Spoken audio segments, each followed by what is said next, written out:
आप सब हम सब के बीच में हैं और मैं आप लोगों को देख पा रही हूँ, लेकिन ये जो रिकॉर्डिंग है जो सामने रिकॉर्ड हो रहा है कैमरे पे, ये शायद आगे जाके आप लोग भी देखेंगे यूट्यूब के माध्यम से, चाहे फेसबुक के माध्यम से आप भी देखेंगे। तो आप भी इस बात को बहुत ही ध्यान से सुनिए।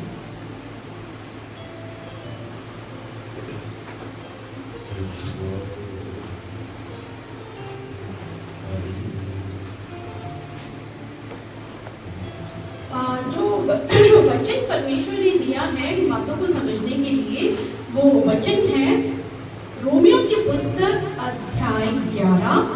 आप सब जिनके पास बाइबल है निकाल लीजिए ताकि आप सबको सहायता मिले इस वचन पर गौर करने के लिए और समझने के लिए।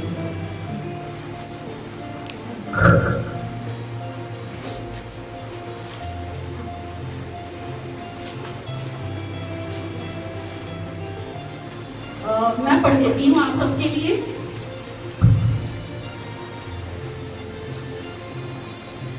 इज़राइल पर परमेश्वर की दया। ये लिखने वाला लेखक रोमियो का आप में से कोई बता सकता है कौन है? पौलुस। यस, पौलुस। आज पौलुस की कृपा, परमेश्वर का अनुग्रह कि पौलुस के द्वारा अन्य जातियों के पास परमेश्वर का वचन पहुंचा, है ना? तो पौलुस की जो सेविकाई थी वो बहुत अद्भुत थी। वह उस नींव पर थी जो नींव प्रभु यीशु ने खुद डाला था। पौलुस ना डगमगाया, ना उसकी नींव से वो हटा, ना टला, लेकिन उसकी नींव को रखने के लिए पौलुस ने दिन रात एक कर दिए। उसने सबसे पंगा लिया, उसने सबसे बहसबाजी भी की, लेकिन उस नींव से नहीं हटा, नहीं टला। उसने पतरस तक को बुद्धि दे दी, पतरस तक को वो समझ दे दी। क्यों? क्योंकि वो इस बात को समझ चुका था कि यीशु मसीह ने जो नींव डाली है उस नींव से हटकर कोई नहीं जा सकता। तो आइए हम इस वचन को मैं आगे पढ़ूंगी आप लोगों के लिए, आप सब भी मन में पढ़िएगा और ध्यान दीजिएगा। 11वां अध्याय में पौलुस लिखता है, इसलिए मैं कहता हूं, क्या परमेश्वर ने अपनी प्रजा को त्याग दिया? कदापि नहीं। मैं भी तो इस्राएली हूं, अब्राहम के वंश और बेन्यामीन के गोत्र में से हूं। परमेश्वर ने अपनी उस प्रजा को नहीं त्यागा जिसे उसने पहले ही से जाना। क्या तुम नहीं जानते कि पवित्र शास्त्र एलिया के विषय में क्या कहता है कि वह इस्राएल के विरोध में परमेश्वर से विनती करता है, हे प्रभु, उन्होंने भविष्यवक्ताओं को घात किया और तेरी वेदियों को ढा दिया है, और मैं ही अकेला बचा हूँ और वे मेरे प्राण के भी खोजी हैं। आगे लिखता है, परंतु परमेश्वर से उसे क्या उत्तर मिला? परमेश्वर कहता है, मैंने अपने लिए 7,000 पुरुषों को रख छोड़ा है जिन्होंने बाल के आगे घुटने नहीं टेके। क्या अद्भुत बात कहता है ना परमेश्वर कि मैंने अपने लिए, सोचो ये बात कब कह रहा है? इस्राएलियों के समय, जबकि इस्राएलियों को कहते हैं ना अपनी योजना में एक माध्यम बनाया था परमेश्वर ने, है ना? एक माध्यम बनाया था, उनको अपनी आंखों की पुतली को उठा के वो चलता था, उनके लिए ऐसे बड़े बड़े काम करता था। लेकिन थोड़ी दुख की बात है, कई इजरायली, कई लोग नहीं समझ पाए। ठीक है, परमेश्वर उन्हें उत्तर देता है, परंतु परमेश्वर से उसे क्या उत्तर मिला? मैंने अपने लिए 7,000 पुरुषों को रख छोड़ा है जिन्होंने बाल के आगे घुटने नहीं टेके।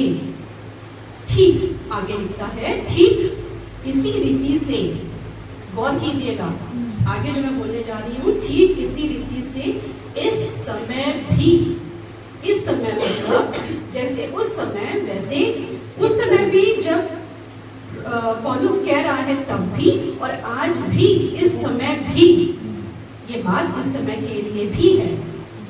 आगे लिखता है, अनुग्रह से चुने हुए कुछ लोग बाकी हैं। जैसे उस समय कुछ अनुग्रह से चुने हुए लोग थे, उसी तरह से आज भी कुछ अनुग्रह से चुने हुए लोग बाकी हैं, जिन्होंने बाल के आगे घुटने नहीं टेके, जिन्होंने प्रभु को जानते हुए भी, कहते हैं ना कि अपनी उस सच्चे वचन से ना मुकरे, है ना, उन्होंने घुटने नहीं टेक दिए।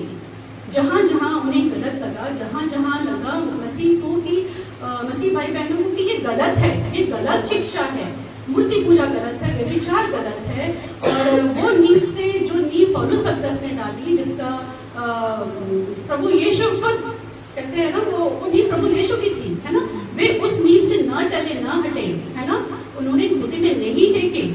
गलत शिक्षाओं के सामने उन्होंने घुटने नहीं टेके। किन्होंने? उन 7,000 पुरुषों ने नहीं टेके बाल के आगे घुटने। आज भी अनुग्रह से कुछ चुने हुए लोग हैं जो ऐसी बातों के सामने अपने घुटने कभी नहीं टेकेंगे। ये बात आप सब अद्भुत रीति से जानते हैं, क्योंकि अद्भुत रीति से आपको परमेश्वर लीड कर रहा है खरे वचन की खरी शिक्षाओं के माध्यम से, जो आज हमें मिली है एमएमबी मसीह मंथन बैठक, जिसके फाउंडर हैं। मुझे खुशी होती है इस बात को कहते हुए, क्योंकि हमें परमेश्वर से उन्होंने जोड़ा। मुझे खुशी होती है उनका नाम लेते हुए। उनका नाम है डैनियल राज। आज ऐसी बातों को लेकर आए हैं, ऐसी बातों की शिक्षा, बुद्धि, समझ उन्होंने हमें बाइबल के माध्यम से दी है, जो हमने कभी ना जानी, जो हमें इन बातों से छुपाए रखी। सच बोले, सच कहें तो इन बातों को छुपाए रखा, क्यों नहीं उजागर किया गया।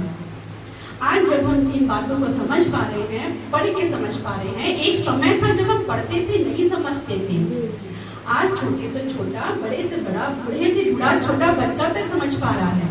क्यों? क्योंकि ऐसी शिक्षाओं को सामने लाया गया है। ऐसी शिक्षाओं की बुद्धि, समझ, ज्ञान किसी के द्वारा दी गई है ना, और किसी के द्वारा जो दी गई है उस पर परमेश्वर का अनुग्रह है, जो सच्चाई और अनुग्रह की बातों को सबके सामने रखता है। उन्होंने सच्चाई और अनुग्रह की बातों को कभी नहीं टाला, कभी भी नहीं छुपाया, परंतु उसे उजागर किया है। और जरूरी है, क्योंकि आज मसीहत इस कगार में है कि उनके सामने सच्चाई और अनुग्रह की बातों को लाना बेहद जरूरी है, बेहद जरूरी है। क्योंकि आज हम सब समाज में देख पा रहे हैं कि मसीहत कहाँ जा रही है। जो ज्ञान बुद्धि समझ पा रहे हैं बाइबल की, क्या वो ये नहीं देख पाएंगे? वो देख पा रहे हैं, समझ पा रहे हैं। ठीक है, तो ये जो मैंने लाइन पढ़ी थी, आज भी इसी तरह से लिखा है।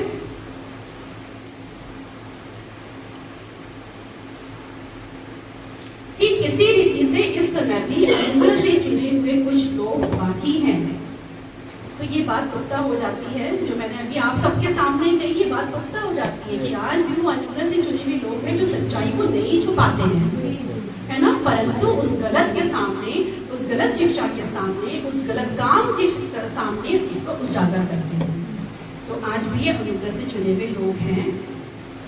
और आगे मैं आपके लिए पढ़ना चाहूंगी। यदि लेखक लिखता है, यदि यह अनुग्रह से हुआ है तो फिर कामों से नहीं, कर्मों से नहीं। मैं एक बार फिर रिपीट करूंगी। यदि यह अनुग्रह से हुआ है तो फिर कर्मों से नहीं। वाकई में ये कर्मों से नहीं हुआ है, ये परमेश्वर का अनुग्रह है। अनुग्रह के कारण ये बात पूरी होती है।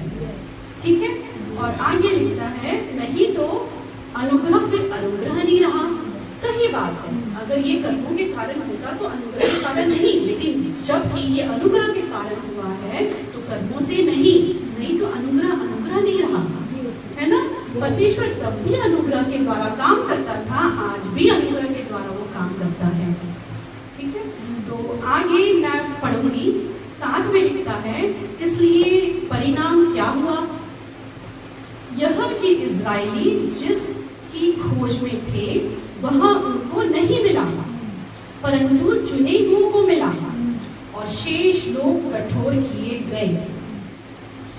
यहाँ मैं आप सबको फोकस करना चाहूंगी और मैं चाहूंगी कि आप सब इस जगह बहुत ही ध्यानपूर्वक ध्यान दें, क्योंकि जो गंभीर बातें हैं वो इसी में छुपी है। ठीक है, मैं फिर से पढ़ूंगी। ये तो इजराइल की बातें हो रही है, जहाँ पे पौलुस बता रहा है कि परिणाम क्या हुआ उनके साथ, इजराइलियों के साथ क्या हुआ। यह कि इजराइली जिसकी खोज में थे वह उनको नहीं मिला। 3 बातें हैं, उसको गौर कीजिएगा। आप चाहें तो उसको अंडरलाइन भी कर सकते हैं। परंतु चुने हुए को मिला, पहला है। दूसरा है और पहला है उनको नहीं मिला, दूसरा है परंतु चुने हुओं को मिला, तीसरा है शेष लोग कठोर किए गए। कभी इस बात पर आप सब लोगों ने गौर किया था कि यूं ही पढ़ के आपको गुजर गए? गौर किए ना? यस, बहुत ही अच्छी बात है कि आपने गौर किया, बुद्धि पाई है, आपको समझ पाई है, प्रभु का धन्यवाद। देखिए, परमेश्वर के सामने जैसे हम आम इंसान सोचते हैं कि परमेश्वर की नजर से 2 ही चीज होनी चाहिए, है ना? एक ये कि जो उसको मानेगा, जो उसके मार्ग पर चलेगा, जो उसको लेकर चलेगा, उसको मिलेगा, है ना? और जो उसको नहीं मानेगा, जो उसकी बातों को नहीं लेकर चलेगा, उसको नहीं मिलेगा। परमेश्वर के सामने तो 2 ही बातें होनी चाहिए ना? जो मानेगा उसको मिलेगा, जो नहीं मानेगा उसको नहीं मिलेगा। ये हम सब सोचते हैं, लेकिन क्या ही अद्भुत परमेश्वर है, क्या ही उसकी योजना है। वो तीसरा ग्रुप भी रखता है। तीसरा कैटेगरी क्या है? तीसरा ये, और शेष लोग कठोर किए गए। क्यों कठोर किए गए? सवाल है, क्यों कठोर किए गए? 2 बातें तो हम समझ गए जो आप हम सबके कंसेप्ट पे क्लियर है, लेकिन क्या शेष लोग कठोर किए गए ये क्लियर है? इसलिए कि अन्य जाति को मौका मिले। यस, अन्य जातियों को मौका मिले। वेरी गुड, ये आंसर बहुत ही सही है, लेकिन इसके पीछे भी एक कहते हैं ना ट्विस्ट है। वो ट्विस्ट ऐसा है कि आप आगे बढ़ेंगे तो जानेंगे, आप जानेंगे कि परमेश्वर कितना अद्भुत है। आगे हम पढ़ेंगे, जैसा लिखा है, परमेश्वर ने उन्हें आज के दिन तक भारी नींद में डाल रखा है और ऐसी आंखें दी जो न देखे। वाई? क्यों ऐसे लोगों को परमेश्वर ने, शेष लोगों को ऐसी भारी नींद में डाला? क्यों ऐसे शेष लोगों को ऐसी बुद्धि दी कि ना समझे, ऐसी आंखें दी कि न देखे? क्यों? 2 परिणाम हमने देख लिए। जो मानता है उसको मिलता है, जो नहीं मानेगा उसको नहीं मिलेगा। शेष लोगों की भैया क्या गलती थी? शेष लोगों की क्या गलती थी? शेष लोगों को ऐसा क्यों रख दिया कि तुम्हारी आंखें अंधी हो जाए, है ना? तुम न सोचो, न पूछो क्यों? क्योंकि परमेश्वर ने जिस पर अनुग्रह किया उसको अलग कर रखा है। यस, वो तो अलग कर रखा है। उसने यहाँ कह दिया कि मैंने अपने लिए 7,000 पुरुषों को रख छोड़ा है जो ऐसी बातों के सामने अपने घुटने नहीं टेकेंगे। उस समय बाल के आगे घुटने नहीं टेके, आज हम भी नहीं टेकते हैं, और आज हम भी ऐसी गलत बातों के सामने, और जिससे प्रभु परमेश्वर घृणा करता है, जो उसकी नजर में गलत है, जो उसकी नजर में जिसे साफ मना किया गया है, हम परे रहते हैं। राइट? और वो बुद्धि हम कहाँ से पाते हैं, वो समझ हम कहाँ से पाते हैं? इसी वचन से, है ना? परमेश्वर ने अपने वचन में तो दिया है, किससे अलग रहो, किससे अलग नहीं रहो, क्या करो क्या नहीं करो, परमेश्वर ने दिया है ना, हम जानते हैं। चलिए आगे हम पढ़ेंगे, ठीक है? इसी बात पे हम गौर करेंगे। और शेष लोग कठोर किए गए, जैसे लिखा है, परमेश्वर ने उन्हें आज के दिन तक भारी नींद में डाल रखा है और ऐसी आंखें दी जो न देखे। आगे लिखता है, और ऐसे कान जो न सुने। और दाऊद कहता है, उनका भोजन उनके लिए जाल और फंदा और ठोकर और दंड का कारण हो जाए। क्यों ऐसे लोगों को, क्यों परमेश्वर शेष लोगों को इतना कठोर कर देता है? क्यों दाऊद ऐसी बातें उनके विषय में कहता है? इस बात को हम जानेंगे, ठीक है। देखिए, एक बात मैं आपसे कहना चाहूंगी, शेष लोग, मैं बता ही देती हूँ, शेष लोग कठोर इसलिए किए गए, वो शेष लोग वह थे जो परमेश्वर को जानते थे। ये शेष लोग वही थे ना जो परमेश्वर को जानते थे, लेकिन उनकी बातों पे नहीं चलते थे, उनकी बातों को नहीं मानते थे, वो कठोर हो जाते थे, वो ढीठ हो जाते थे और वो मूर्ति पूजा की ओर फिर जाते थे, जिससे परमेश्वर सख्त नफरत करता है। वह ऐसी ऐसी बातों की ओर फिरते थे जिसके द्वारा वो परमेश्वर को रस दिलाए, गुस्सा दिलाए, है ना। लेकिन आगे हम जब इस बात को पढ़ेंगे तो हम जानेंगे कि प्रभु परमेश्वर जितने शेष लोगों को वो कठोर करता है, उनके प्रति वो नम्र है, वो दीन है। उसने कठोर किया है, उन्हें समझ बुद्धि नहीं दी, उनकी आंखों को अंधा किया, लेकिन परमेश्वर ने उन्हें उनके प्रति फिर भी वो दया भाव रखा, वो नम्र भाव रखा। क्यों? आज हम जानेंगे। आगे लिखता है 11 में, अतः मैं कहता हूं क्या उन्होंने इसलिए मैं फिर से पढ़ देती हूँ। अतः मैं कहता हूं क्या उन्होंने इसलिए ठोकर खाई कि गिर पड़े? कदापि नहीं, कदापि नहीं, परंतु उनके गिरने के कारण अन्य जातियों को उद्धार मिला कि उन्हें जलन हो। वाई, जिसकी बुद्धि भ्रष्ट की गई, क्यों? उनकी कठोरता के कारण, उनकी कठोरता के कारण उनकी बुद्धि भ्रष्ट की गई। परमेश्वर ने उन्हें उनकी बुद्धि इसलिए भ्रष्ट की, उनकी समझ को इसलिए रोक दिया क्योंकि वो कठोर हो गए थे, वे समझना नहीं चाहते थे, वे लौटना नहीं चाहते थे, है ना। लेकिन आगे कहता है कि मैं कहता हूं क्या उन्होंने इसलिए ठोकर खाई कि गिर पड़े? फिर कहता है कदापि नहीं। देखो, उनका गिरना प्रभु का मकसद था, प्रभु का मकसद था, वो ऐसों को इस्तेमाल करता है ताकि दूसरों को खड़ा कर सके, ढीठ लोग के सामने ऐसों को खड़ा कर सके, ऐसों को बुद्धि दे सके कि वह अनुग्रह से वो बातें सीख सके, वो बातों पे चल सके, उस ज्ञान और बुद्धि को पा सके जो परमेश्वर इनसे चाहता था। लेकिन फिर भी परमेश्वर कहता है कि मैं नहीं चाहता कि वो कहता है कि ये ठोकर इसलिए नहीं खाए कि ये गिर पड़े, परंतु वो कहता है कि इनके गिरने के कारण अन्य जातियों को उद्धार मिला कि उन्हें जलन हो, उन्हें जलन हो। ठीक है, क्या ही अद्भुत बातें हैं। और वाकई में ये सत्य है, ये सत्य है कि उनके ठोकर खाने के कारण आज हम अन्य जातियों को मौका मिला है कि हम परमेश्वर को जाने, है ना।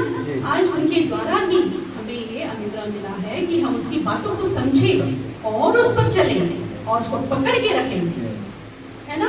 तो आगे लिखता है, इसलिए यदि उनका गिरना जगत के लिए धन और उनकी घटी अन्य जातियों के लिए संपत्ति का कारण हुआ, तो उनकी भरपूरी से क्या कुछ ना होगा। आप समझ गए यहाँ परमेश्वर की मनसा।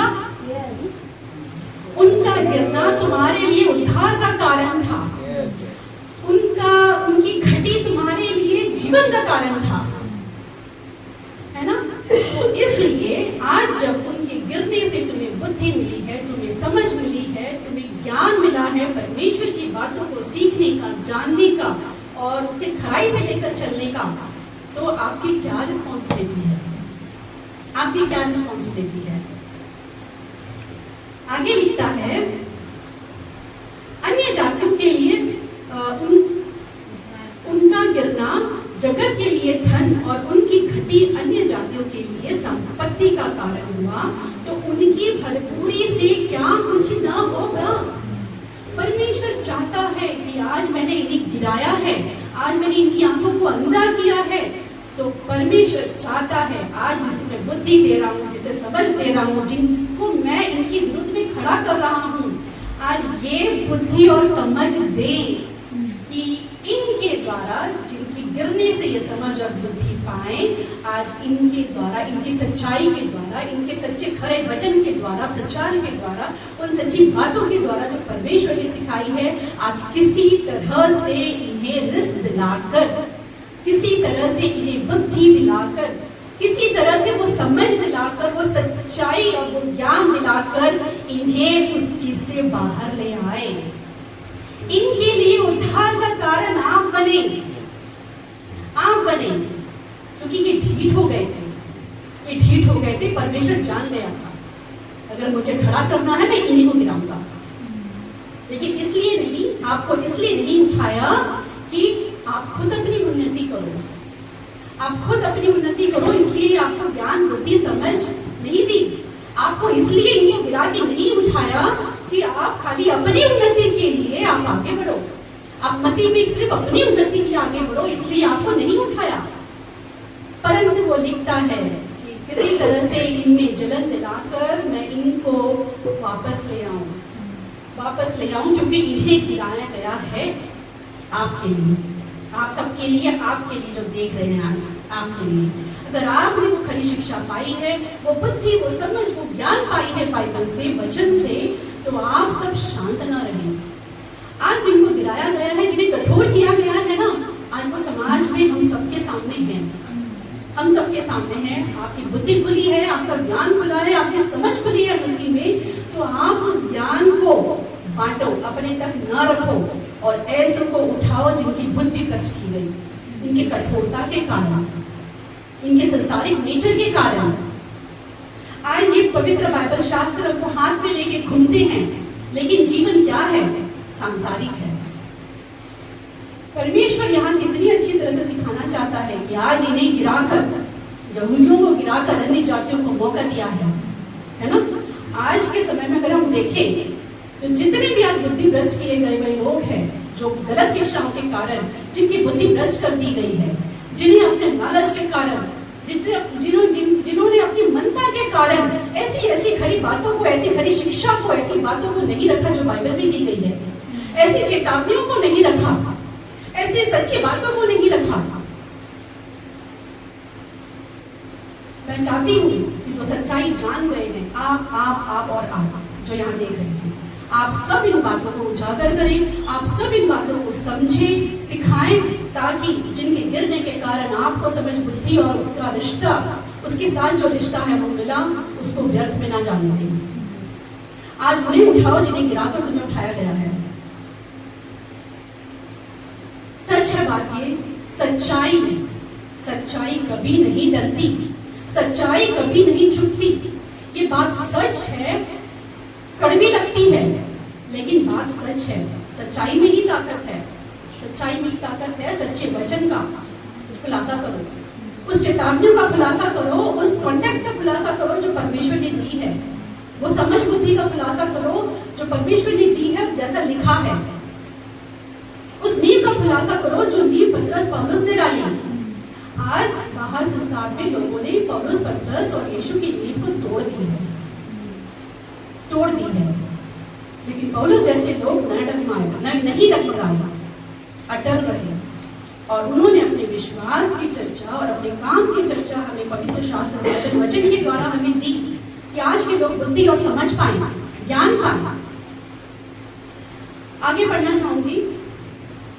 आगे 13 में लिखता है, मैं तुम अन्य जातियों से यह बातें करता हूं जबकि मैं अन्य जातियों के लिए प्रेरित हूं, तो मैं अपनी सेवा की बड़ाई करता हूं ताकि किसी रीति से मैं अपने कुटुंबियों में जलन उत्पन्न करवा कर उनमें से कई एक का उद्धार कराऊं।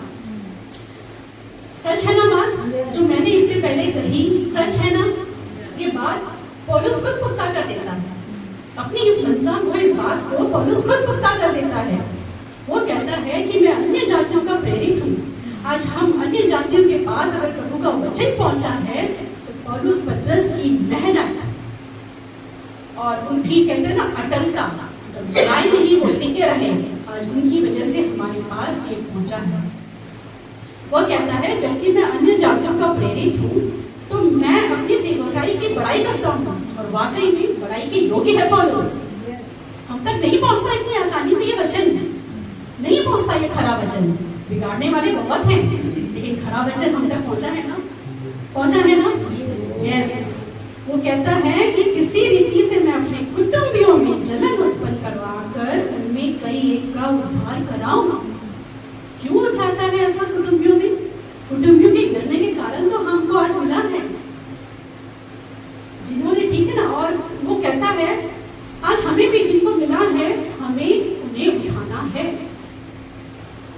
उद्धार का जीवन सिर्फ हमारी उन्नति के हमें नहीं मिला है, ठीक है। तो आप सब इस बात का ध्यान रखें कि जिनको मिला है वो शांत न रहे, परंतु परमेश्वर का ज्ञान और उस सुसमाचार का ज्ञान जो परमेश्वर और यीशु मसीह की नींव के द्वारा डाली गई, उस नींव को जगत में लाओ, उस नींव को खड़ा करो फिर से, जैसे पहले पौलुस और पतरस ने खड़ी की थी।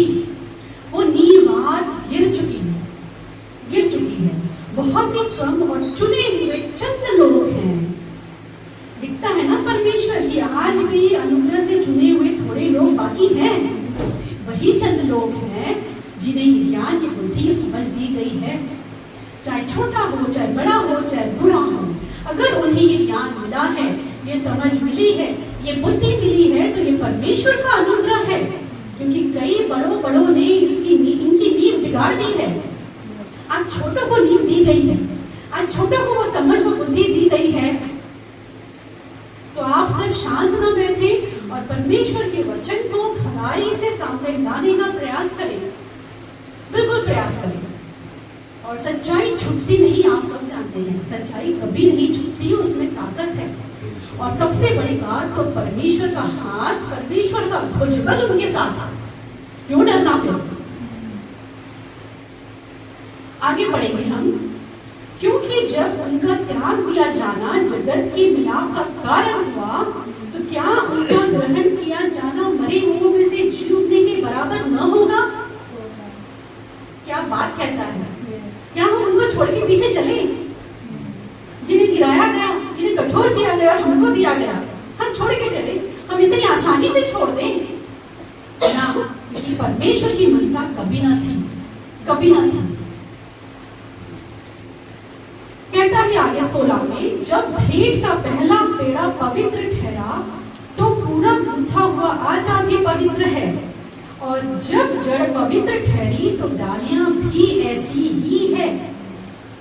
परमेश्वर ने जब उनको चुना, उनको आपके उद्धार के लिए माध्यम बनाया, तो कहता है ना, जब भेंट का पहला पेड़ा पवित्र ठहरा तो पूरा गूंथा हुआ आटा भी पवित्र है।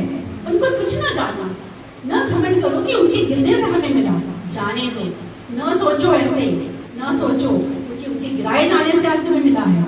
आज जितने भी अंधे हैं, जितने भी अंधे हैं जो नहीं समझ पा रहे हैं बाइबल को, जो नहीं समझ पा रहे हैं वचन को, जो खरे वचन को बिगाड़ दिए हैं, आज उनकी बुद्धि भ्रष्ट की गई है। यकीन मानो उनकी बुद्धि भ्रष्ट की गई है परमेश्वर के द्वारा, ताकि खरे लोग उठे, खरा वचन उठे, जो उसकी खरा वचन कैसा है? जो गुदे को काटता है, हृदय को छेदता है और भेदता है। राइट? क्यों ना भेदेगा, क्यों ना छेदेगा जब आप खरी शिक्षा, खरे वचन को लेकर बाहर आओगे। परमेश्वर का वचन दो धारी तलवार है ना, वो काम करता है। लाइए इस बात को।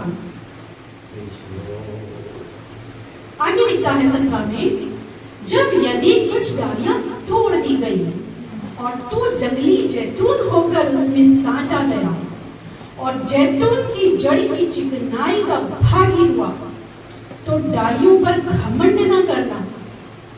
और यदि तू घमंड करे तो जान रख कि तू जड़ को नहीं, परंतु जड़ तुझे संभालती है। ये किनके लिए है? किनके लिए है? यस, अन्य जातियों के लिए। और किनके लिए है? किनके लिए है कि तू घमंड ना कर, तू मत भूल कि तू जो साटा गया है इस जड़ में, इस डालियों में तू जो साटा गया है, तो उस जड़ को ना भूल। किनके लिए है? यस, ना ही केवल अन्य जातियों के लिए, न ही केवल यहूदियों के लिए, न ही केवल इस्राएलियों के लिए, पर उन सब के लिए जो आज खरी शिक्षा को लेकर चल रहे हैं, जो खरी शिक्षा को मानते हैं, जिनको बुद्धि दी गई, समझ दी गई परमेश्वर के द्वारा इन खरी बातों को समझने का। परमेश्वर कहता है, पौलुस इसे एक्सप्लेन कर रहा है कि तू घमंड ना करना, जब तू इन बातों को पा ले तो तू घमंड ना करना, न घमंड करना। याद रखना कि तुझे जड़ ने संभाला है, इनके गिरने से तू उठा है, इनके ठोकर खाने से तू उठा है, इनकी बुद्धि भ्रष्ट किए जाने से तू उठा है। तू घमंड ना करना। तेरे को दिया गया है कि तुम इनको दो, तुम्हें दिया गया है कि तुम इनके लिए उद्धार का कारण बनो, तुम्हें दिया गया है, तो तू अकेले में घमंड ना करना। क्योंकि याद रख, पहला पेड़ा पवित्र ठहरा, जिसकी वजह से पूरा गूंथा हुआ आटा भी पवित्र है। पहले आटे को उसने अहमियत दी है। क्या ही भावना है परमेश्वर की, क्या ही भावना है। शेष को कठोर करता है, अन्य जातियों को, अन्य लोगों को उठाता है और फिर कहता है इन्हें उठाओ। क्या ही अद्भुत बातें हैं। क्या कभी हम इस बात को जाने? आज हम सब अपनी अपनी उन्नति के लिए हम बढ़ रहे हैं, अपनी अपनी उन्नति के लिए हम सब एक दूसरे के लिए कर रहे हैं, है ना? लेकिन आज इनको कौन उठाएगा? क्योंकि परमेश्वर यीशु मसीह पक्षपाती नहीं है, वो हम मनुष्य जैसा नहीं है। उसने कभी पक्षपात नहीं किया। उसके लिए क्या यूनानी और क्या यहूदी, क्या अन्य जाति और क्या इस्राएली, उसने पक्षपात नहीं किया। उसने अगर गिराया है तो उसे अहमियत दी है, उसे अहमियत दी है कि ये उठे, और उसको उठाने वाले कोई और नहीं, आप सब हैं जो खराई शिक्षा को जान चुके हैं। इसलिए लिखता है तू घमंड ना करना, और यदि तू घमंड करे तो जान रख कि तू जड़ को नहीं परंतु जड़ तुझे संभालती है। इस बात को आप समझे? आगे लिखा है, फिर तू कहेगा डालियां इसलिए तोड़ी गई कि मैं साटा जाऊंगा।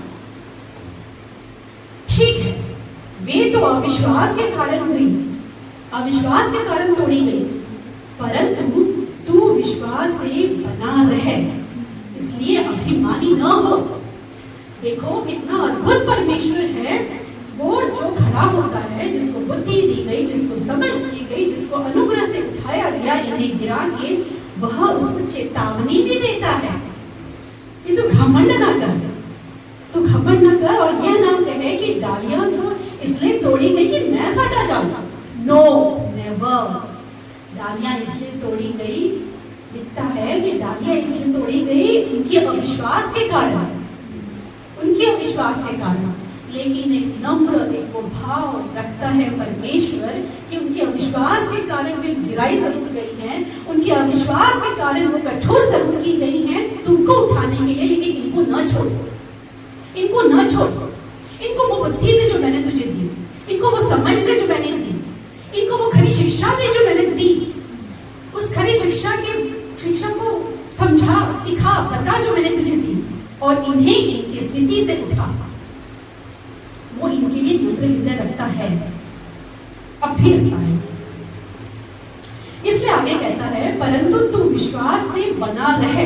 वो कहते हैं तू घमंड ना कर, तू घमंड ना कर, और मत कहे कि डालियां इसलिए तोड़ी गई कि मैं साटा जाऊंगा, मुझे मौका मिले इसलिए साटा गया, ऐसा मत कहे, मत कहे। वो तो उनके अविश्वास के कारण हुआ, लेकिन तू जो विश्वास में बना रहता है, अभिमानी न हो कि मुझे दिया गया है मैं बढ़ूंगा ना।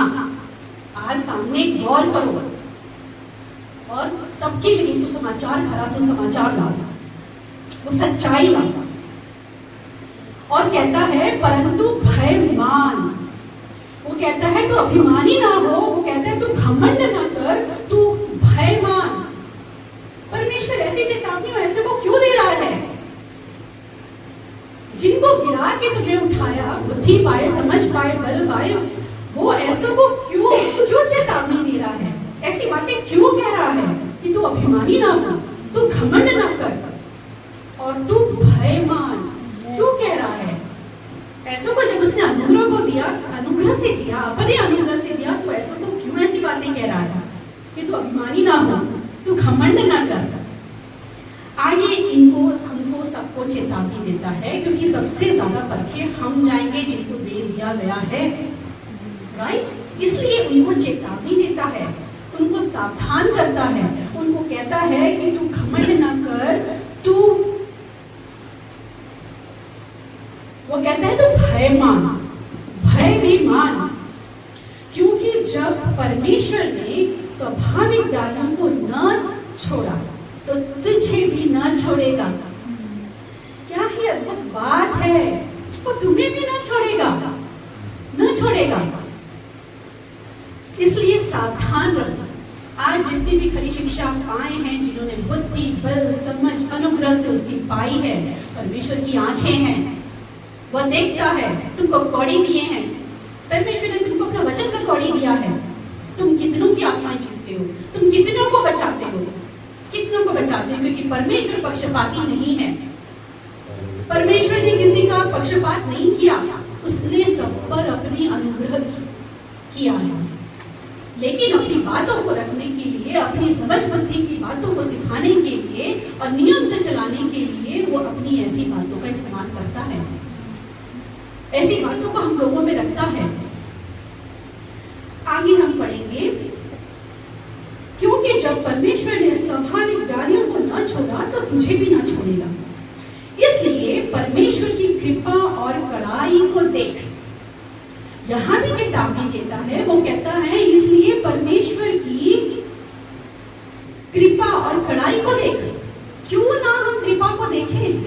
तुम्हें अनुग्रह करके दिया गया है, ये उसकी कृपा है। वो बता रहा है, तुमको जता रहा है कि उसकी कृपा को देख और उसकी कड़ाई को भी देख। अगर तुझ पर कृपा की गई है, तुझ पर अनुग्रह किया गया है, तो मेरी कड़ाई को भी देख। कितना अद्भुत परमेश्वर है। वो कड़ाई से कहते हैं ना, पेश आता है। ऐसों पे वो कड़ाई से पेश आता है, क्योंकि ऐसों को दिया गया है इन्हें गिराकर जिनकी बुद्धि भ्रष्ट हुई। आगे हम पढ़ेंगे, इसलिए परमेश्वर की कृपा और कड़ाई को देख, जो गिर गए उन पर कड़ाई, और जो परंतु मैं फिर से पढ़ना चाहूंगी, इसलिए परमेश्वर की कृपा और कड़ाई को देख, जो गिर गए उन पर कड़ाई, परंतु तुझ पर कृपा। जो गिर गए उस पर परमेश्वर ने कड़ाई की। हम देखते आए अभी तक परमेश्वर ने उन पर कड़ाई की। और तुझ पर कृपा। फिर आगे फिर सचेत करता है, वो कहता है यदि तू उसमें बना रहे, नहीं तो तू भी काट डाला जाएगा। देखो, अनुग्रह कृपा देने के बाद भी परमेश्वर कहता है तू बना रहे, वरना तू फिर से काट डाला जाएगा। आज इन्हें गिराया है तुम्हें उठाने के लिए, तो तुम ये ना समझो, ना घमंड करो, तुम बने रहो, तुम उसकी कड़ाई को देखो और बने रहो, क्योंकि वो तुम्हें फिर से काट सकता है। तू अभिमानी ना हो, तुम्हें फिर से काट सकता है। ये आज हम सबके लिए भी है, और आज हम देखें तो ये हम सबके लिए ही है, क्योंकि हम पुरानी बातों से, पुराने वचन से, पुराने नियम से हम सबक ही तो लेते आए हैं, हम समझ ही तो लेते आए हैं, और आज हम तक पहुंचा है तो सबक और समझ के साथ ही पहुंचा है, राइट? तो ये आज हमारे लिए ही है।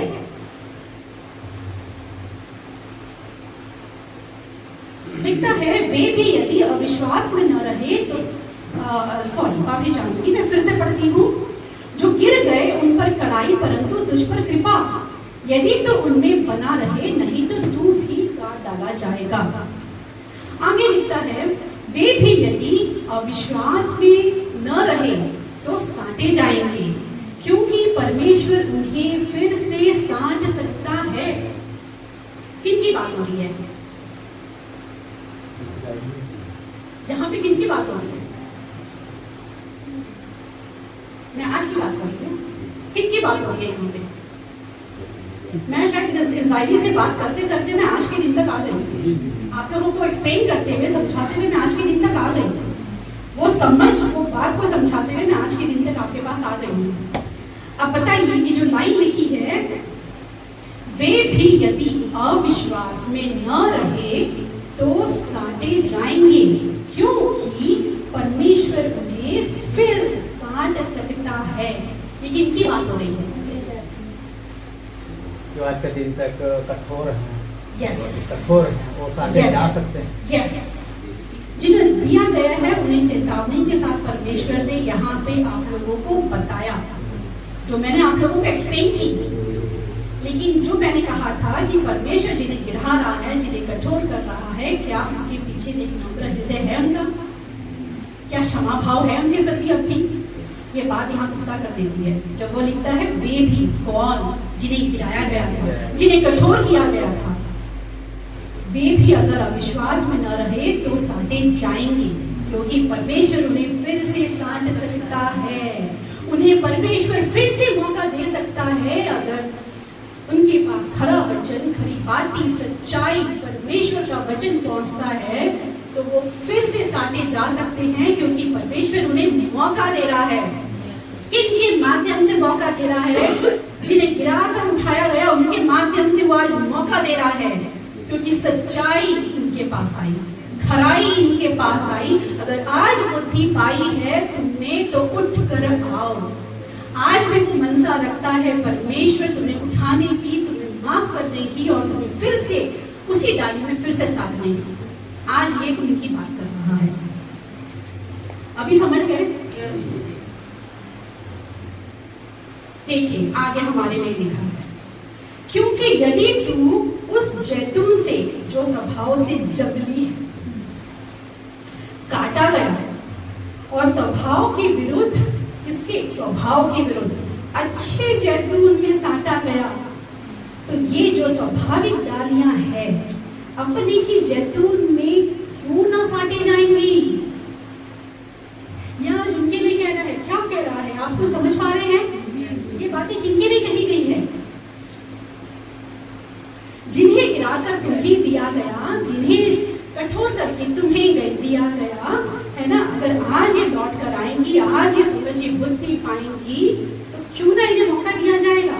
और ये कहता है क्योंकि यदि तो उस जैतून से जो स्वाभाविक से जंगली है काटा गया, हमारी बात हो रही है, जो हम परमेश्वर को पहले न जानते थे, न समझते थे, हम अनुग्रह में नहीं थे, हम पर दया करके अनुग्रह किया गया कि उसकी बातों को जाने, समझे, सीखे और उसके साथ अपना आत्मिक रिश्ता मजबूत करें, एक वो बिल्डअप करें। लिखता है जब तू जंगली था, हम थे ना, हम थे मूर्ति पूजक, हम थे उस पाप वाले जीवन में।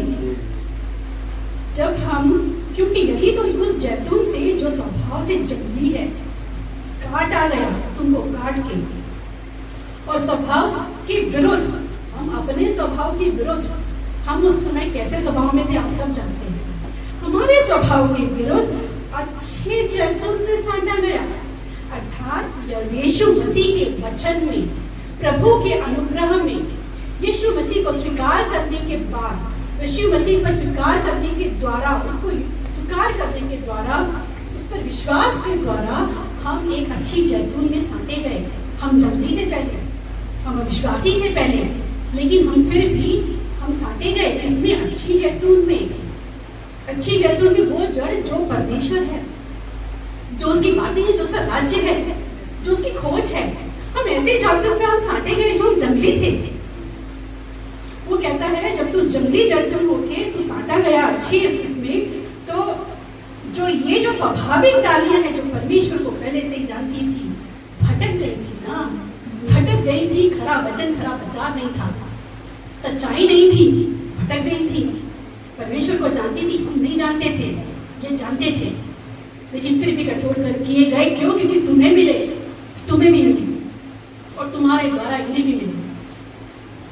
तो ये जो स्वाभाविक डालियां हैं जो पहले से ही परमेश्वर को जानती थी, लेकिन भटक जाने के कारण काटी गई, चाटी गई या जो भी कठोर की गई, अपने ही जैतून में क्यों ना साटे जाएंगे? अगर वे बुद्धि पाए, वे समझ पाए, वे ज्ञान पाले, वो परमेश्वर के पास लौट के आ जाए, वो सच्चाई, उस खराई की तरफ लौट कर आ जाए, सच्चाई को जान जाए, तो माफ परमेश्वर ऐसे को क्यों नहीं अनुग्रह करके उसी डाली में फिर से साटेगा जिस डाली में वो पहले से थी। राइट? अब एक बड़ा सवाल है,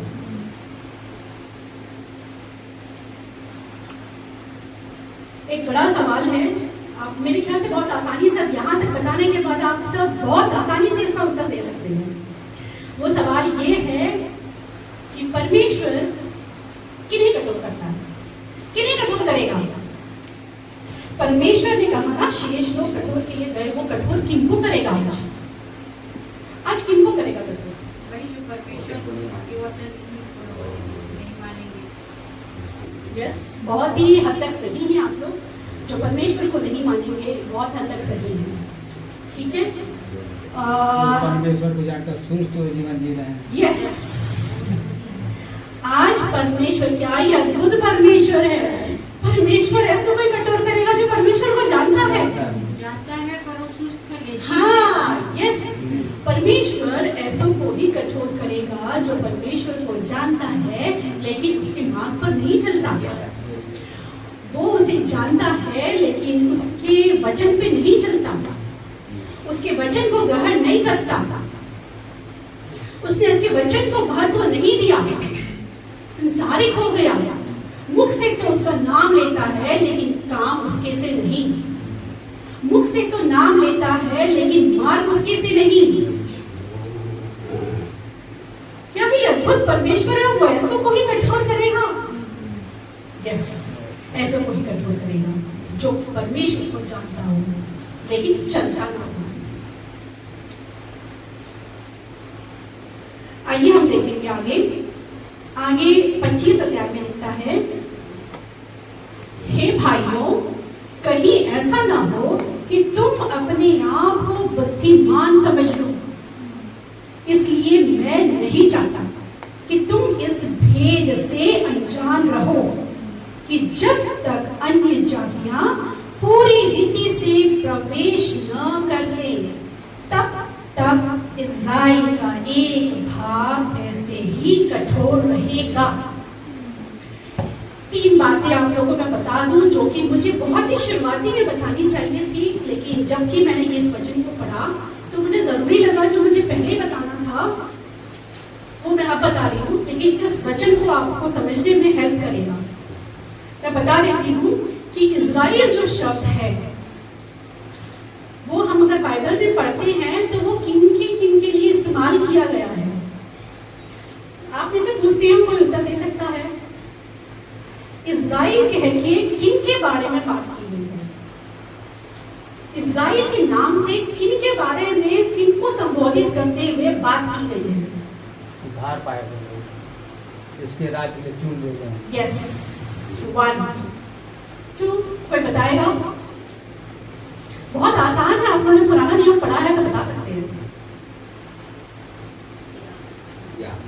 यस, इज़राइल नाम परमेश्वर ने याकूब को दिया। यस, ये एक व्यक्ति है जिसको परमेश्वर ने खुद एक इज़राइल के नाम से संबोधित किया। और एक रुपसाई भैया ने बताया कि एक इज़राइल जो है वो उनको भी कहा गया जो प्रभु के मानने वाले लोग, प्रभु को स्वीकार करने वाले लोग, सच्चे परमेश्वर को जानने वाले लोग, उन्हें भी इज़राइली करके संबोधित किया गया है। तीसरा कौन है? तीसरा भी बहुत आसान है, आप सब बहुत आसान शब्दों में बता सकते हैं, थोड़ी सी बुद्धि लगाएगा, जो कि बहुत कॉमन है, बहुत कॉमन है। मैं आप लोगों को क्लू दे रही हूँ ताकि आप लोगों को आसानी हो बताने में। 2 कठिन आपने बता दिए, एक आसान कोशिश कीजिए। अन्य जाति इजरायली में ये उन्होंने बता दिया जो प्रभु में आए लोग हैं, जिन्होंने परमेश्वर को जाना, सच्चे परमेश्वर को जाना, जो मन फिराए हुए लोग हैं, जो परमेश्वर को मानने वाले लोग हैं, जो यीशु मसीह को मानने वाले लोग हैं, उसके वचन पर चलने वाले लोग हैं, जानने वाले लोग हैं, उनको भी इज़राइली के नाम पे संबोधित किया गया है। क्योंकि हमारे पास तो यीशु जी भैया इज़राइल से ही आए हैं, है ना, हमें वहीं से लेकर आए हैं, हमारे पास वहीं से मिला है, परमेश्वर का आना वहीं से था।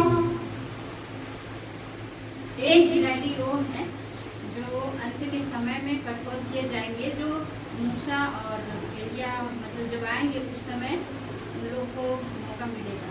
चलिए, ये भी अच्छा है, लेकिन डायरेक्शन थोड़ा चेंज हो गया इस टॉपिक से डायरेक्शन चेंज हो गया है ना, टॉपिक चेंज हो गया। लेकिन मैं बता देती हूँ, एक इज़राइली जो संबोधित किया गया है वो इजराइली है जिसे याकूब को परमेश्वर ने खुद नाम दिया। दूसरा यह है कि इजराइली उनको कहा गया है जिन्होंने परमेश्वर को जाना, जिन्होंने परमेश्वर को स्वीकार किया और परमेश्वर की योजना के तहत जो आए, प्रकाशित उत्पत्ति से लेके अंत तक, प्रकाशित वाक्य तक, परमेश्वर ने जिस योजना को लेकर आया इस पृथ्वी पे, उन सब बातों को जानकर समझकर सच्चे परमेश्वर को स्वीकार कर लिया है, अर्थात हमारा उद्धारकर्ता प्रभु यीशु मसीह। प्रभु के स्वीकार किए गए लोग भी एक इजराइली है। अभी उनके द्वारा मिली ना, प्रभु ने उनको ही तो माध्यम बनाया था यीशु को लाने का। तीसरा खुद राष्ट्रीय है, इजराइल एक राष्ट्र है ना। बाइबल बात करती है इजराइल के बारे में एक राष्ट्र को संबोधित करते हुए। इजराइल एक राष्ट्र है। इजराइली वो है जो प्रभु के मानने वाले लोग हैं, प्रभु के स्वीकार किए गए लोग हैं, जिनसे परमेश्वर ने खुद बात की है। और इजराइली वो है जिसे परमेश्वर ने खुद नाम दिया, इजराइल, याकूब। 3 एंगल से बाइबल में इजराइलियों को संबोधित करके समझाया गया है, बताया गया है। वह अलग अलग एंगल, अलग अलग कॉन्टेक्स्ट के साथ, अलग अलग रेफरेंसेस के साथ बैठाया गया है। जब हम पढ़ते हैं तो इन बातों को समझना बहुत जरूरी है। ये कौन सी इजराइल की बात हो रही है? क्या ये प्रभु के मानने वाले लोगों की बात हो रही है? क्या ये याकूब की बात हुई है? क्या ये राष्ट्र की बात हो रही है? तो आइए हम इस वचन को आगे हम बढ़ाएंगे और देखेंगे। आगे लिखा है, हे भाइयों, कहीं ऐसा ना हो कि तुम अपने आप को बुद्धिमान समझ लो, इसलिए मैं नहीं चाहता कि तुम इस भेद से अनजान रहो कि जब तक अन्य जातियां पूरी रीति से प्रवेश न कर ले, तब तक इजराइल का एक भाग ऐसा कठोर रहेगा। वो इजराइल का एक भाग क्या है? वो गेस कर ले। इजराइल का वो भाग नहीं जो इजराइल या है या राष्ट्र, कोई गेस करेगा? मैंने अभी आप लोगों को इजराइल के बारे में बताया कि बाइबल में इजराइल के बारे में या इजराइल शब्द का इस्तेमाल 3 बातों को दर्शाने के लिए किया गया है। उनमें से एक जरूर है। आप में से कोई गेस कर सकता है? विकास भाई,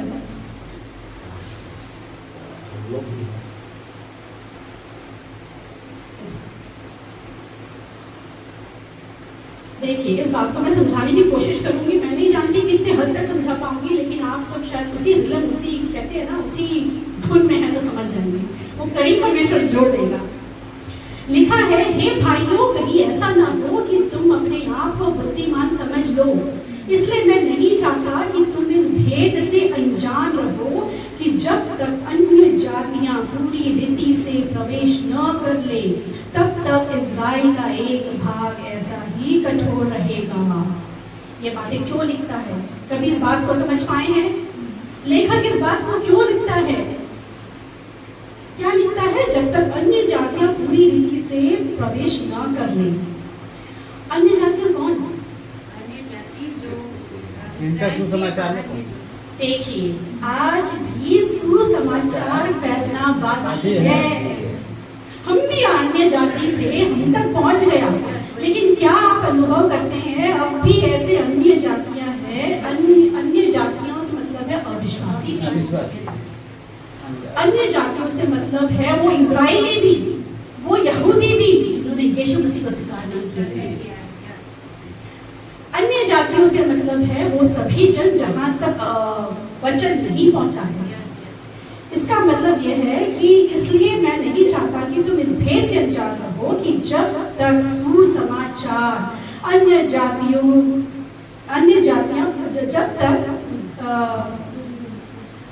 जब तक अन्य जातियां पूरी रीति से प्रवेश न कर ले, तब तक इजराइल का एक भाग ऐसे ही कठोर रहेगा। जो परमेश्वर को जानता था पर उसके अनुसार नहीं चला, जिसको परमेश्वर अब तक कठोर रख छोड़ा है और रखते रहेगा जब तक अन्य जाति प्रवेश नहीं कर लेंगे। यस, ये भी है। ठीक है, बहुत सही आपने पहचाना है ना। वो ये कहता है कि अगर तुम्हें इन्हें गिराकर तुम्हें दिया गया है तो तुम अपने आप को बुद्धिमान ना समझ लो।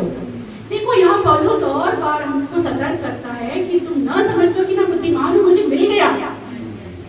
यहाँ इससे पहले बोलता है घमंड मत करो, इससे पहले बोलता है सतर्क रहो, इससे पहले बोलता है कि तुम अलर्ट रहो, तुमको फिर से काटा जा सकता है। अब यहाँ कहता है कि तुम बुद्धिमान ना समझ लो, क्योंकि मनुष्य जाति है वो अपने आप को समझ लेता है। मनुष्य जाति है, हम ऐसा स्वभाव से हम ऐसे ही हैं। मनुष्य जाति स्वभाव से ऐसा ही है। कहीं वो घमंड ना कर ले, कहीं वो ये ना समझ ले कि मैं बुद्धिमान हो गया हूँ, मुझे मिल गया है, मैं तो बहुत कहते हैं 7वें आसमान में चढ़ जाऊं, मुझे सब मिल गया है। मनुष्य ऐसा है, ऐसी सोच रखता है। लेकिन लेखक कहता है तुम ना समझ अपने आप को बुद्धिमान, ना समझ। इसके पीछे एक भेद है, इसके पीछे ऐसा भेद है कि जब तक अन्य जातियां पूरी रीति से न प्रवेश कर ले तब तक इस्राएल का एक भाग ऐसे ही कठोर रहेगा। जब तक सुसमाचार पूरे जगत, पूरी जाति, पूरे कुल, पूरे राष्ट्र, पूरे पृथ्वी के कोने कोने तक में न पहुंच जाए तब तक इस्राएल का एक भाग ऐसे ही कठोर रहेगा। फिर से इस्राएल का एक भाग कठोर क्यों? ये इस्राएल का एक भाग कठोर क्यों? अब किसको कठोर कर रहा है? हम सब उसके चुने हो। नहीं, गलत। अब किसको कठोर कर रहा है? वो तो कह रहा है कि जब तक सुसमाचार अन्य जातियों में, पूरे राष्ट्र, देश, भाषा, कुल जाति में न पहुंच जाए, एक भाग इस्राएल का अब भी कठोर रहेगा। अब किसको कठोर कर रहा है? अब तो सुसमाचार फैलाने का युग है ना, अब सुसमाचार सुनाने का युग है, उसके वचन का प्रचार करने का युग है। जातियों में, कुल में उसका वचन का प्रचार किया जाना है। परमेश्वर ने लिखा है ना, जब तक, कहते हैं ना, जब तक सुसमाचार पूरे जगत के कोने कोने तक में ना फैल जाए तब तक अंत ना आएगा। ये हम में से हर एक को रिस्पॉन्सिबिलिटी दी है कलीसिया को कि उसका सुसमाचार जगत के कोने कोने तक, कुल जाति, भाषा, लोग सब में फैलना जाए तब तक अंत ना होगा। वो ये कहता तो है, लेकिन ये कहता है तब तक एक भाग कठोर रहेगा। क्यों? फिर कठोर करता है क्यों? क्योंकि जब तक, मैं बताऊं, क्योंकि जब तक परमेश्वर का सुसमाचार ना पहुंच जाता तब तक वो एक भाग को इसलिए कठोर करता है क्योंकि इस पृथ्वी पे, इस संसार पे, हम मानव जाति में ऐसे दो कुल के लोग हैं जो परमेश्वर का वचन पढ़ते तो हैं लेकिन हम नहीं समझते। क्यों? हम संसारिक हैं, हम मूर्ति पूजक हैं। हम प्रभु को लेके, उसका वचन लेके, उसका वचन को हाथ में लेके हम मूर्ति के सामने घुटने टेकते हैं। टेकते हैं कि नहीं टेकते? आज ये हो रहा है कि नहीं हो रहा? हो रहा है ना। हम हाथ में पकड़े तो हैं, वचन है, सब कुछ है, लेकिन बुद्धि भ्रष्ट की गई है कि नहीं? की गई है ना। आज उटक पटक में, आज गिराने में, लेइंग हैंड्स में, और कहते हैं ना दशवांश के नाम पे जो लूटे जा रहे हैं और जो बड़ी बड़ी सभाएं रखी जा रही है पैसों के लिए, कई ऐसे पेटू सेवक हो गए हैं जो अपने मतलब के लिए, अपने स्वार्थ के लिए उन सच्ची खरी बातों को, उस चेतावनियों को, परमेश्वर की, यीशु की जो चेतावनी दी थी उसको नहीं रखते हैं। वो अपने लाभ के लिए, और जो चाहते हैं, जो सुनने वाले हैं, जो कलीसिया के लोग हैं, उनके उनके कानों में उनको जैसा सुनने में अच्छा लगे वो वैसा प्रचार करते हैं, वो वैसा प्रचार करते हैं। राइट? क्या हम जानते हैं इस बात को? वह सिर्फ अनुग्रह की बातें सिखाते हैं, वह सिर्फ उसका एक चेहरा रखते हैं। कभी परमेश्वर का, यीशु मसीह का दूसरा पहरा, दूसरा पहलू, दूसरा चेहरा कभी रखा है? कभी चर्च में आप गए हो तो परमेश्वर का, यीशु मसीह का, जो परमेश्वर ने हमेशा, यीशु मसीह ने हमेशा अपने दृष्टांत में एक दूसरे पहलू को रखा है कि नहीं? उसने अपनी अनुग्रह की बातें जहाँ की हैं, उसने अपनी जहाँ प्रेम की बातें की हैं, जहाँ उसने क्षमा की बातें की हैं, तो क्या उन्होंने उस तलवार की भी बात की है जो वो लाएगा? क्या आप जानते हैं उसके हाथ में तलवार भी है? क्या आप जानते हैं कि उसके वचन में चेतावनियां भी है? आज कितनों ने चेतावनियों को रखा है, क्योंकि हमारे लिए द्वार, स्वर्ग का द्वार प्रभु यीशु मसीह के द्वारा ही है।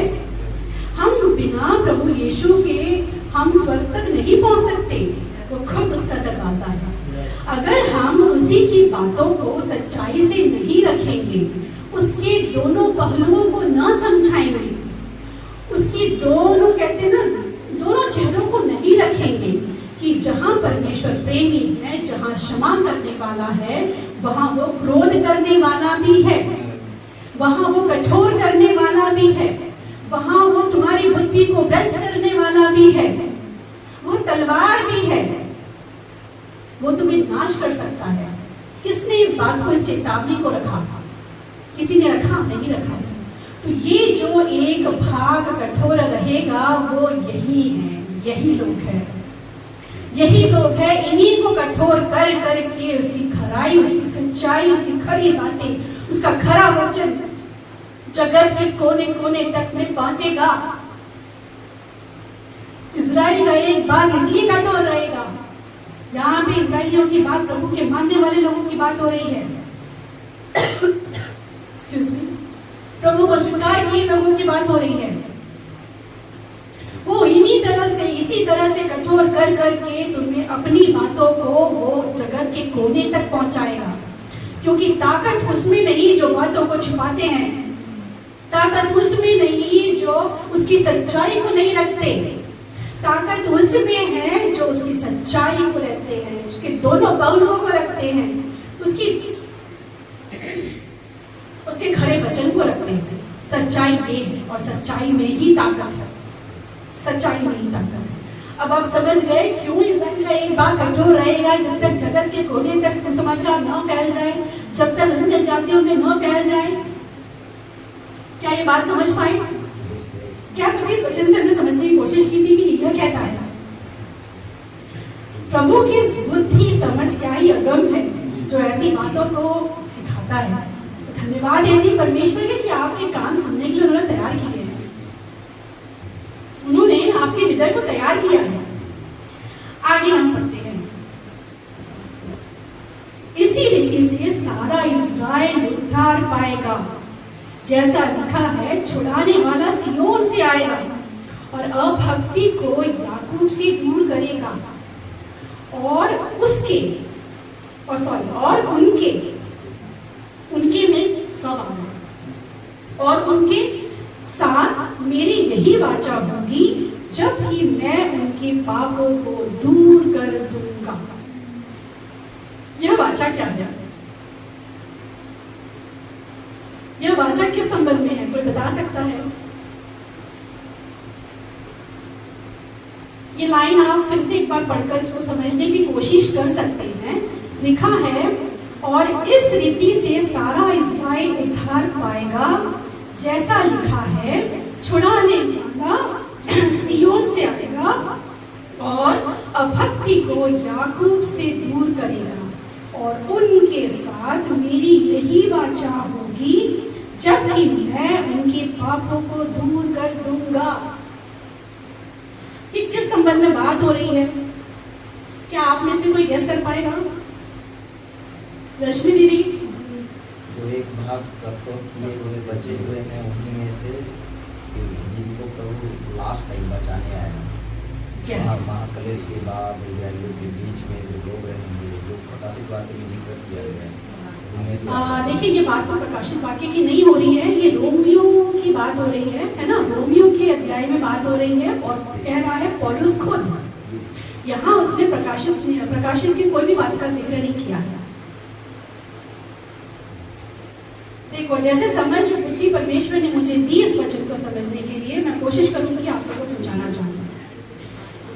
देखो, उसने कहा कि इस्राएल का एक भाग कठोर रहेगा, और जब तक अन्य जातियां पूरी तरह से प्रवेश न कर ले, इस्राएल का एक भाग ऐसे ही कठोर रहेगा। और कहता है इसी रीति से उद्धार पाएगा सारा इस्राएल। वो कहता है कि तरीका यही रहेगा, इसी रीति से मैं कठोर करूंगा और तुम्हें उभारूंगा। मैं इन्हें कठोर करूंगा और ऐसों को उभारूंगा, और इसी रीति से ऐसे को उभारूंगा जो उसके काम के हैं, ऐसे को उभारूंगा जो उसकी जगत के कोने कोने तक, अन्य जातियों तक उसका सुसमाचार खराई से, सच्चाई से पहुंचा सके। वो कहता है मैं इसी तरह से काम करूंगा और इसी तरह से सारा कहते हैं ना इजराइल उद्धार पाएगा। इसी तरह से वह इजराइली, वह परमेश्वर के मानने वाले लोग जो ढीठ हो गए थे, जो कठोर हो गए थे, जो निर्बुद्धि हो गए थे, जो भ्रष्ट हो गए थे, एक समय में जब वो फिर के आएंगे वापस, जब वो सत्य को जान जाएंगे, जब वो फिर के आएंगे खरी शिक्षा, खरे वचन के माध्यम से, तो परमेश्वर उन्हें उद्धार देगा, परमेश्वर उन्हें छुड़ाएगा, परमेश्वर उन्हें माफ करेगा। समझो इस बात को, परमेश्वर ने माध्यम ऐसा ही बनाया है। न कठोर हो आप, न कहते ना न घमंड करो, न निर्बुद्धि हो जाओ। तुम न समझो कि मैं बुद्धिमान हूं। तरीका परमेश्वर का यही रहेगा। वह अपनों को उठाने के लिए अपने मानने वालों को ही कठोर करेगा और तब तक जब तक सब जातियों में, सब कुल भाषा लोग में, देश में, कोने कोने में, पृथ्वी के हर एक कोने में उसका सुसमाचार ना फैल जाए। और इसी रीति से आने वाले और जो पिछड़े रह गए थे, जिनको कठोर किए गए थे, जो निर्बुद्धि हो गए थे, उनको भी उठाया जाएगा। मैंने कहा ना सच्चाई में ताकत है, खरे वचन में ताकत है। आज उनमें ताकत नहीं जो वचन को तोड़ मरोड़ के सिखाते हैं अपने लाभ के लिए। आज वो नहीं जानते कि उनकी कलीसिया जो परमेश्वर की है, याद रखो हम सब भी, कलीसिया हमारी नहीं, कलीसिया के लोग हमारे नहीं, कलीसिया परमेश्वर की है जो खुद तैयार कर रहा है। वो हम उसकी कलीसिया को इस तरह से नहीं बिगाड़ सकते, हम उसकी कलीसिया को इस तरह से नहीं चला सकते, हम उसकी कलीसिया को इस तरह से आधे अधूरे विश्वास में नहीं रख सकते, हम नहीं रख सकते। हम उस सच्चाई को लाते हैं, हम उस सच्चाई का प्रचार करते हैं, उस खरे वचन का प्रचार करते हैं जो इन गिरे हुए को भी उठाएगा, बुद्धि देगा, समझ देगा। क्योंकि परमेश्वर ने, हमने नहीं, परमेश्वर ने ऐसी मनसा रखी है। जिन्हें दिया है उन्हें सचेत किया है, जिन्हें दिया गया है उन्हें एक बार फिर से उन्हें ढाढ़स दिया है ताकि तुम उठो तो इन्हें उठाओ।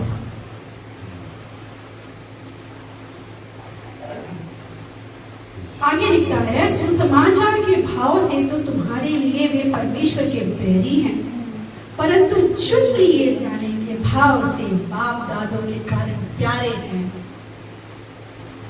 आगे लिखता है, क्योंकि परमेश्वर के वरदान और बुलाहट अटल है। परमेश्वर का वरदान और उसकी बुलाहट अटल है, वो कभी नहीं टलेगा। उसके वरदान जब किसी पे वो देना चाहे, जब किसी पे वो अनुग्रह करना चाहे, वो देगा और अपने काम को साबित करेगा और कोई रोक नहीं सकता। उसकी बुलाहट अटल है, उसकी वरदान अटल है। वो जब चाहे जिसको बुला सकता है, जब चाहे जिसको वरदान दे सकता है अपने काम को पूरा करने के लिए। हम निर्बुद्धि हैं, परमेश्वर नहीं। आगे हम पढ़ेंगे, वैसे ही उन्होंने भी अब, अच्छा ये पढ़ते हैं हम 30 में पढ़ेंगे, क्योंकि जैसे तुमने पहले परमेश्वर की आज्ञा न मानी, परंतु अभी उनके आज्ञा न मानने से तुम पर दया हुई, वैसे ही उन्होंने भी अब आज्ञा न मानी कि तुम पर जो दया होती है इससे उन पर भी दया हो। ये क्या है? ये क्या है, कोई बता सकता है?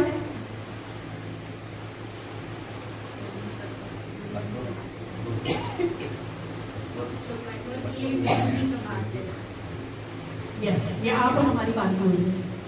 इन समयों को लेकर इजरायली, अन्य जाति, जो कठोर वाले भाव हैं उनको भी शामिल। ये आज की बात है। ये तब भी परमेश्वर करता था, ये आज की भी बात है। कहते हैं ना उसके नियम वैसे ही रहेंगे। उसके नियम तब भी वैसे थे, पुराने नियम में पढ़ते हैं तब भी वैसे ही थे उसके नियम।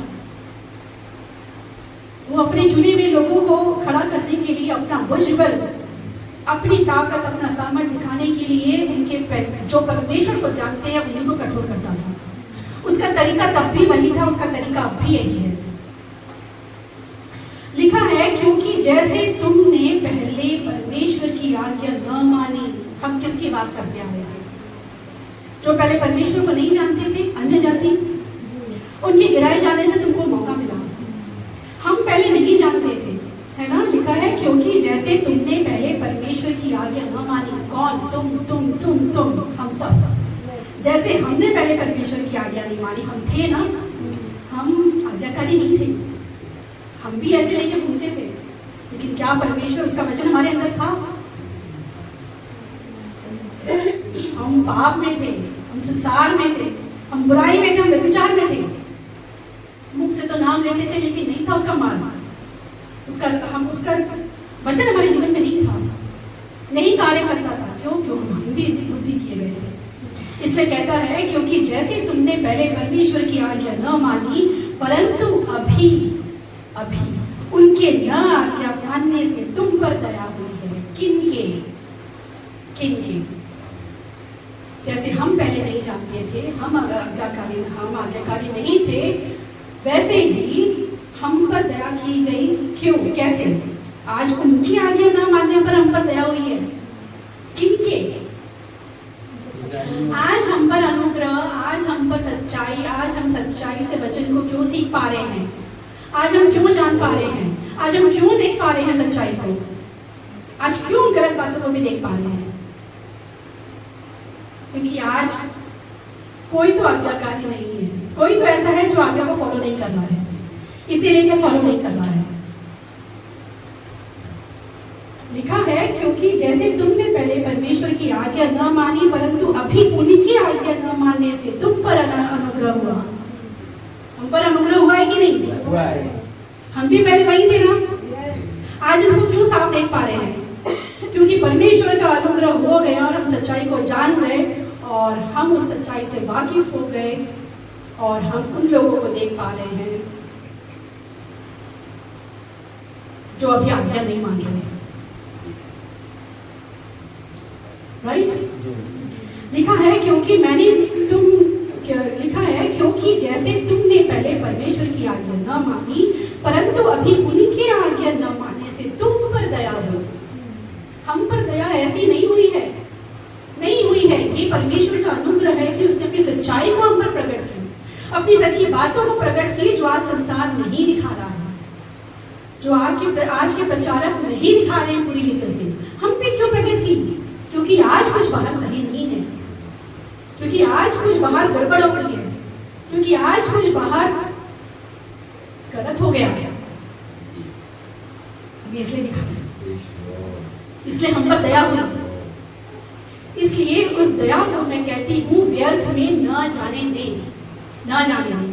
आगे लिखा है वैसे ही उन्होंने भी अब आज्ञा न मानी कि तुम पर जो दया होती है इससे उन पर भी दया हुई, है ना?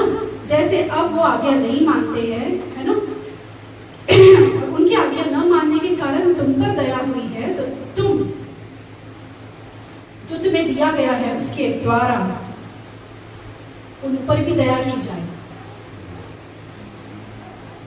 आज जब तुम्हें दिया गया है, तुम्हें समझाया गया है, दिखाया गया है, तो तुम उसको दिखाओ, तुम बताओ, ताकि उन्हें जो आज नहीं दिख रहा है, जिन्हें कठोर किया गया है, जो निर्बुद्धि हो गए हैं, ना समझ हो गए हैं, उनको दिखे आज, उन पर दया की जाए। आज तुम्हें दया करके दी गई है ना, हाँ, तो आज उन पर भी दया हो, इसलिए दिखाओ। वो दया तब भी होगी जब आप सच्चाई को, सच्चे वचन को, खरे वचन को, उसके दोनों पहलुओं को जो परमेश्वर ने हमें दी है, यीशु की सच्चाई, उसका दो चेहरा, उसका दो कहते हैं ना बातें सामने रखो, तब उनकी आंखें खुलेंगी और उन पर भी अनुग्रह किया जाएगा। ये ना सोचना कि आज हमें दिया गया है तो सिर्फ हमारे लिए है, हम पा लिए, हम पहुंच जाएंगे। नहीं, उन्हें गिरा के दिया गया है। आज उन्हें भी उठाओ, क्योंकि परमेश्वर पक्षपाती नहीं, परमेश्वर अनुग्रहकारी है। वो जब किसी पे अपना अनुग्रह करना चाहे वो करता है, और जब किसी को बुलाना चाहे वो बुलाता और उठाता है। हम मनुष्य पक्षपाती हो सकते हैं, हम कहते हैं मीन हो सकते हैं, लेकिन परमेश्वर नहीं। और इसी तरह से सारा वचन चलेगा, तरीका परमेश्वर का यही रहेगा। आगे लिखता है, क्योंकि परमेश्वर ने सबको आज्ञा उल्लंघन का बंदी बनाकर रखा है ताकि सब पर दया करे। क्या इस बात को साबित कर देता है कि परमेश्वर ने सब पर अनुग्रह किया है? जिन्हें कठोर किया है उन्हें भी, क्योंकि कुछ सच्चाई को ला सके। इन्हें कठोर किया है इसलिए कि तुम्हें खड़ा कर सके। इन्हें कठोर किया है इसलिए कि तुम्हारे खड़े होने से इनको खड़ा कर सके। लिखता है ना, ताकि सब पर दया करे, सब पर।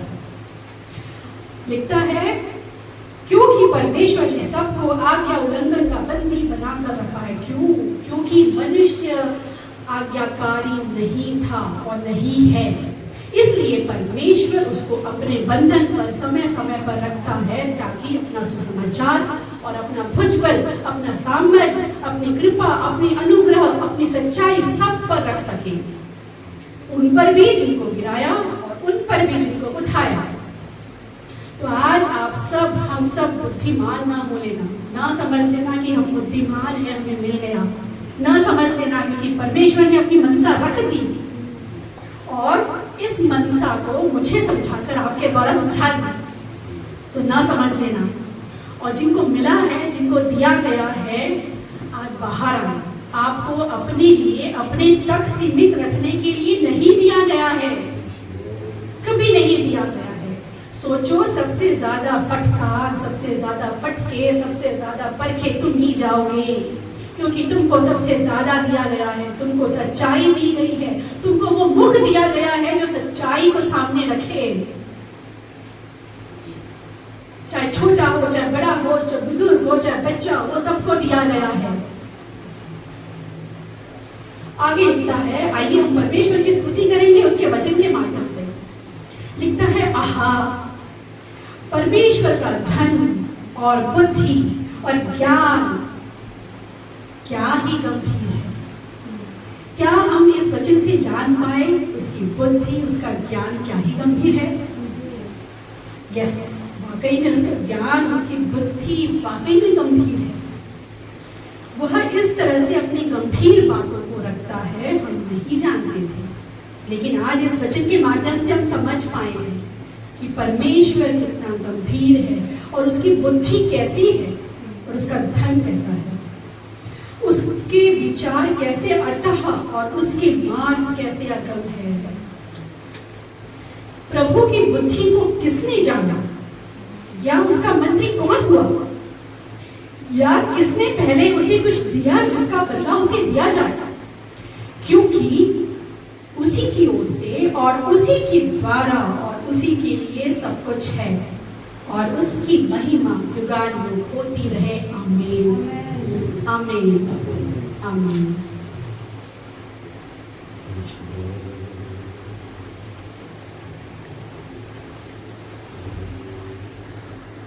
टॉपिक तो मैं बहुत सारे लाइन थी इसके आगे, लेकिन समय को देखते हुए और यहाँ सब बच्चे बुजुर्ग भी बैठे हैं, है ना, तो आप लोगों को ध्यान में रखते हुए मैं आगे नहीं बढ़ना चाहूँगी, क्योंकि आगे भी ऐसे मसाला है जो इस वचन को कनेक्ट करते हुए आप लोगों के लिए ऐसी समझ और ऐसी बुद्धि देता कि